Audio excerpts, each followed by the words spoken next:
Okay, good afternoon. Welcome to Iyun to lean on. Here we're in Simon Pei Aleph 81 in Orachayim, Din Soas Katan, Halachas Soa of a child.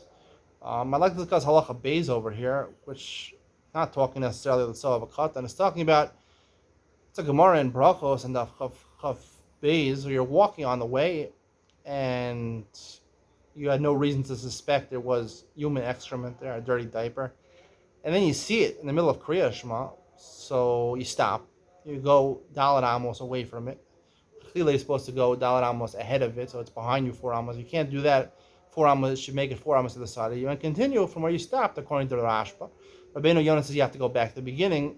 If you would, it's a place you should have suspected there probably would have been excrement over there. Now, the problem with this halacha is that it doesn't say, like we learned in Siman Ayin Vav, that you have to not be marking, not just be marking Dalit Amos, you have to be marking Dalit Amos Mimakom Shakala Hareach, from where the smell stops, you have to distance up. When you can't smell it anymore, then walk another 4 Amos. So while we're here, I didn't say this. So the Mishnah Berurah already picks up on this. The Mishnah Berurah says, "My Rishu Yosem Dalit Amos Mimakom Shakala Hareach." Right? It must be. It's the same thing. The Dalit Amos, right? You can't smell it anywhere. Dalit Amos, the place where the only place you could smell it is right when you're next to it. And once Dalit Amos, that's Dalit Amos Mimakom Shakala Hareach. It's the same thing. But it's not mashma like that from the Shulchan Aruch over here. It doesn't sound like it. I'd like to distinguish between two different parts of this halacha that we've been talking about until now. The halacha of being within Dalit Amos, hayamachanecha kodesh, right? You have to be in a machane that's kodesh. You have soa and machane that's in your machane is not kodesh, it's not kedusha. And then there's a v'chisisa etzeisecha. You should cover the soa and then say kriya shema. So there's two halachas. There's covering the soa. And saying, now covering the soa is generally because you're seeing the soa. It's not because you're close to it. You see it, right? It's an uncomfortable thing to look at and say Kriya Shema. You have to cover it, right? And the same thing I would say by seeing is the same thing as smelling. Smelling makes it's uncomfortable to be in a situation where you smell it, the awful smell, and you're saying Kriya Shema. And both of those, the reason being that seeing it or smelling, you're uncomfortable. You're not able to pay attention to Kriya Shema. That is his own halacha. Here we're talking about a different halacha, kodesh. So when it comes to starting to say Kriya Shema, right, you have to make sure you have both dinim. You have not make sure you're not only not within the presence of Dalit Amos, of 6 feet of soa physically, but also that you don't see it or smell it. But this halacha is talking about you already started Kriya Shema, and then in the middle you see it or you smell it or you come across it.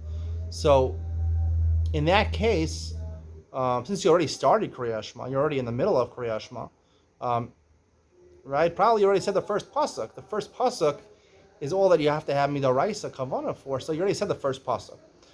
If you already said the first pasuk, so the rest of Kriya Shema is only the Rabbanan. The rest of Kriya Shema is only the Rabbanan. So then the din of Vayamachanecha Kodesh applies, because I'm going to machadesh now. I'm saying a new idea over here.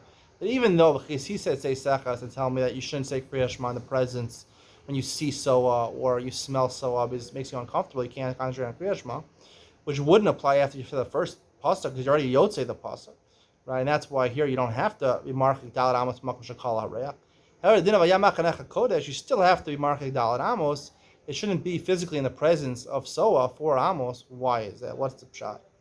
So I like to introduce a new idea over here. Ayamachanecha kadosh, that you shouldn't be in the presence of soa, is which applies equally to not just Kriya Shema, any divrei Torah. That would have to be a din because it's a bizayon to divrei Torah, like the other side that I was trying to negate, to say it's not like the halacha. But ayamachanecha kodesh, to be within 6 feet of soa, it is a bizayon. It's disgusting to say divrei Torah. And so I'm like, it's a disgusting thing. So to be in the presence of soa, so close to it, and saying divrei Torah, that's a bizayon. Once you started saying Kriya Shema, so you have to avoid the bizayon in terms of paying attention, bad smell, or seeing it. So even if you could technically, right, it's 4 amos away, so it's maybe even you could smell it. You could smell it. It's okay already because you probably said the first pasuk of Kriya Shema. You said the first pasuk of Kriya Shema, you don't say okay midoraisa. Here we're talking. You already said the first pasuk of Kriya Shema, so there's no concern you're paying attention. Midoraisa, you're already Yotze, so there's only a question of Kodesh being in the presence, Dalit Amos, of Soa, of excrement, and that is a different problem, Bizayon of saying Divrei Torah, which are part of the rest of the Kriyash also. The rest of Kriyash is also partials in the Torah. Hope you enjoyed today's shir. See you in the next one.